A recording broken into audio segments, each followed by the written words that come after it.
നമസ്കാരം. Raf talks ഫുട്ബോളിലേക്ക് ഏവർക്കും സ്വാഗതം. അർജന്റീന ആരാധകർ ഇപ്പോൾ ഏറ്റവും കൂടുതൽ കാത്തിരിക്കുന്നത് ഫൈനലിസിമ പോരാട്ടത്തിന് വേണ്ടിയാണ്. കോപ്പ അമേരിക്ക ജേതാക്കളും അതുപോലെ തന്നെ യുവേഫ യൂറോ കപ്പ് ജേതാക്കളും തമ്മിലാണ് ഫൈനലിസിമ പോരാട്ടത്തിൽ ഏറ്റുമുട്ടുക.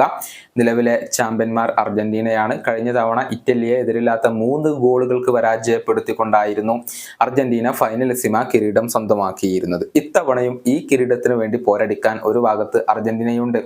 എന്തെന്നാൽ കോപ്പ അമേരിക്ക കിരീടം നിലനിർത്താൻ അവർക്ക് കഴിഞ്ഞിരുന്നു. എന്നാൽ മറുഭാഗത്ത് വരുന്നത് സ്പെയിനാണ്. യുവേഫ യൂറോ കപ്പിൽ തകർപ്പൻ പ്രകടനം നടത്തിക്കൊണ്ടാണ് സ്പെയിൻ കിരീടം നേടിയിട്ടുള്ളത്.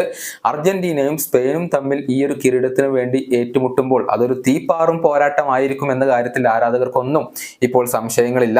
എന്നാൽ ചില സങ്കീർണതകൾ നിലനിൽക്കുന്നുണ്ട്. ഫൈനലിസിമ നടത്താൻ ഇപ്പോൾ ഡേറ്റ് ലഭ്യമല്ല എന്നുള്ളതാണ്. പ്രത്യേകിച്ച് അടുത്ത വർഷം ഒരൊറ്റ ഡേറ്റ് പോലും ലഭ്യമല്ല എന്നുള്ളതാണ് യാഥാർത്ഥ്യം.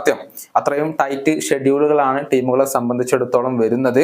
നിലവിൽ ലഭ്യമായ ഏക തീയതി 2026 മാർച്ച് മാസത്തിലാണ്. ഏതായാലും ഇതിലെ പുതിയ അപ്ഡേറ്റുകൾ പ്രമുഖ അർജന്റീൻ മാധ്യമ പ്രവർത്തകനായ ഗാസ്റ്റൻ എഡ്യൂൾ നൽകിയിട്ടുണ്ട്. അതായത് വരുന്ന 22-ാം തീയതി ഒരു മീറ്റിംഗ് നടക്കുന്നുണ്ട്. ഫൈനലിസിമ എന്ന് നടത്തണം, എവിടെ വെച്ച് നടത്തണം എന്നതിനെ പറ്റി ചർച്ച ചെയ്യാനാണ് ഈ മീറ്റിംഗ് ഇപ്പോൾ വിളിച്ചു ചേർത്തിരിക്കുന്നത്. കോൺമബോളും യുഎഫയും തമ്മിലാണ് ഈ കൂടിക്കാഴ്ച നടക്കുക. അർജന്റീനയിൽ വെച്ച് ഈ ഒരു മത്സരം നടത്തണമെന്നുള്ളത് അർജന്റീന ഫുട്ബോൾ അസോസിയേഷൻ റിക്വസ്റ്റ് ചെയ്തിരുന്നു. പക്ഷേ യുഎഫ ഇതിന് സമ്മതം മൂളുമോ എന്നുള്ളത് വ്യക്തമല്ല. അതേസമയം അടുത്ത വർഷം തന്നെ ഫൈനലിസിമ നടക്കും എന്നുള്ളത് നമുക്ക് ഉറപ്പിച്ച് പറയാൻ കഴിയില്ല.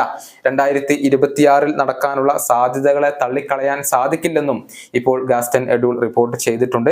ഏതായാലും ഓഗസ്റ്റ് 22 കൂടി ഇതിലൊരു ഫൈനൽ ഡിസിഷൻ അറിയാൻ കഴിയും എന്ന് തന്നെയാണ് പ്രതീക്ഷിക്കപ്പെടുന്നത്. ഈ വീഡിയോയുടെ അവസാനിപ്പിക്കുന്നു. കാണാം.